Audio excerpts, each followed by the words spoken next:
Well, welcome back to another episode of Poppy's Garage. I apologize for not putting up more videos sooner, but I had a bunch of family in for Christmas and my door was kind of like revolving and I couldn't get any videos done without a bunch of screaming kids, and well, you know how it goes sometimes. I got a few things done. I went ahead and done my garage door. I think that it's gonna work. I had a little bit of problems getting it to go up and down. I went to Lowe's and I got some 1/2-inch aluminum channel for border to go around plywood and plywood protector. And I used paint grip sheet metal for the door. Had to grease the door tracks, that way I could actually get it to go up and down pretty freely. I'll do that here real quick.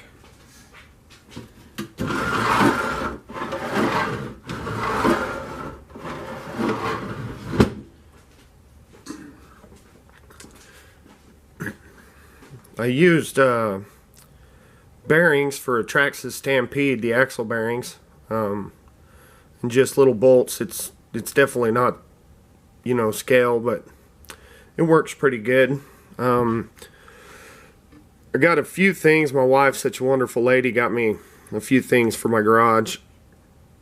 I got a little trash can and a fire extinguisher and some milk crates. I took some old shop towels and I put a little oil on them to make it look like, that they're grease rags in the crate. And then over here I got a little cooler and some more milk crates.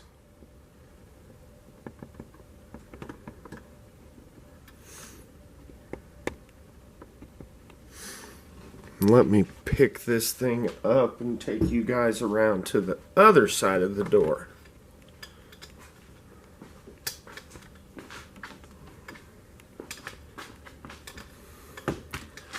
Okay, what I did over here was I took some white paint and I painted the shop door, and then I took some 400 grit sandpaper and sanded it down part way on the corners and stuff to the paint grip. Made it look like, it's a little bit older of a garage door. I still got to do the outside and take care of that. But that's pretty much it that I've done on the shop. Like I said, I had a bunch of family in and there was no way for me to be able to show you guys how I put the trail finder back together, but I did get it back together. I used the reverse mount spring hangers for the front. Actually, bring it back to being stock on the real truck. That's where they're at. And then the pivot for the spring on the actual shackle is back here in the back now. I got that taken care of. I use super scale springs. They're really stiff, and which is fine because I'm going to use this one to pull my SCX 10.2 around and get a trailer. Might make it. I'm not sure what I'm going to do yet. But on the spring mount, or the shock mount, I actually had to reverse the shock mount because it actually gives it a pretty good size lift. And then I got, and I'm not sure exactly how to pronounce his last name, but Dick CPAC tires. They're the Mud Country tires, and they're 3.95. And then I got the Little Nova single stage foam closed cell, and it's 3.85 to 4.19. They're pretty stiff. You can see that you got to put a little bit of pressure to get them to squish down. But this truck weighs, you know, almost 9 pounds. And got my rock sliders coming. I actually built and folded up some body lift deals to get me up just a little bit higher so I can clear the tires.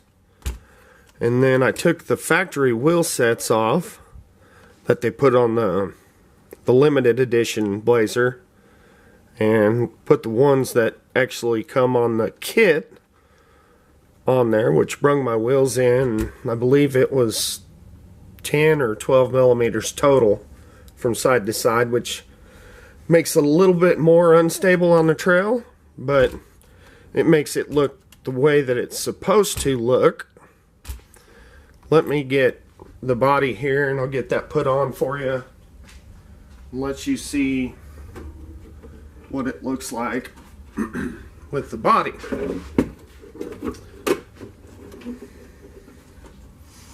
A little bit tricky here to get this on there.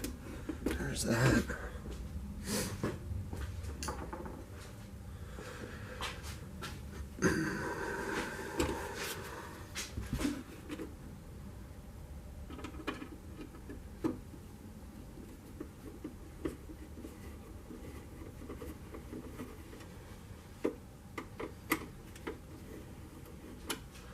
Okay, there's that side.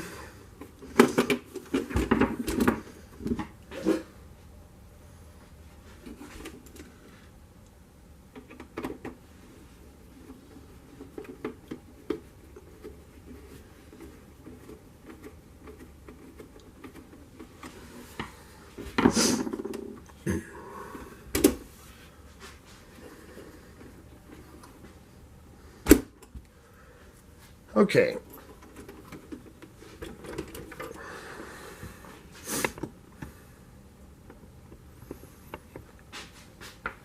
So if you look at where the tires actually sit now, they're actually closer to factory, just the way it's supposed to be.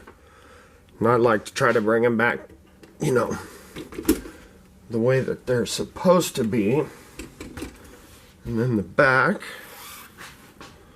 you see how the tires sit on in there now.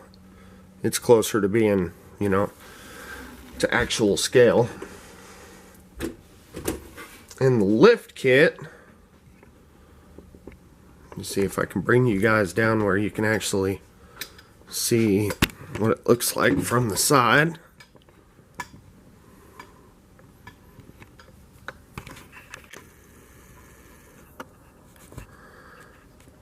And if you notice, you know, on this here, on the kit, the back wheel sits farther back, and it just didn't look right. Well, when I put the super scale shocks or springs on there, it moved it forward where it's actually supposed to be.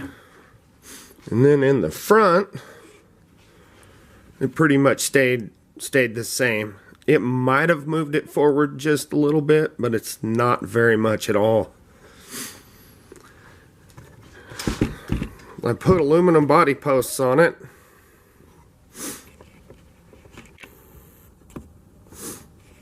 And to make it to where it was a little bit stiffer than the plastic ones, they just, well. And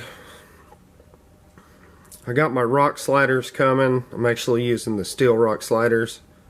I'd rather have those than the plastic ones. I got aluminum bumpers coming for the front and the back.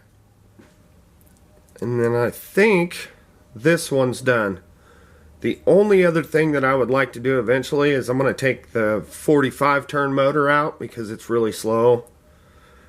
And I want something just a little bit faster. This one's not going to do very much rock climbing or anything like that. It's going to be basically a creek bed runner down gravel or down the walking trail to get my other Blazer to go and do the rock crawling it, because it's set up a lot better. It's, you know, it's actually a 4-link suspension. Well, almost 4-link. The front is 3-link, and then it's got a panhard bar. And that's, pretty much it. I think once I get my bumpers and stuff, and I'll try to do videos on putting it together, but when I get into mode and I've got people here and they're going in and out of my shop, I want it just to be, me out here and not a bunch of screaming kids or, family or anybody like that. Eventually I'll let you guys meet all the family, but I'm not going to do that yet. I'm trying to get some more subscribers. And I do appreciate the time that you guys have given me, and want you to have a wonderful day, and I will see you on the next episode of Poppy's Garage. Hit the like button, subscribe if possible, and I will see you guys the next time.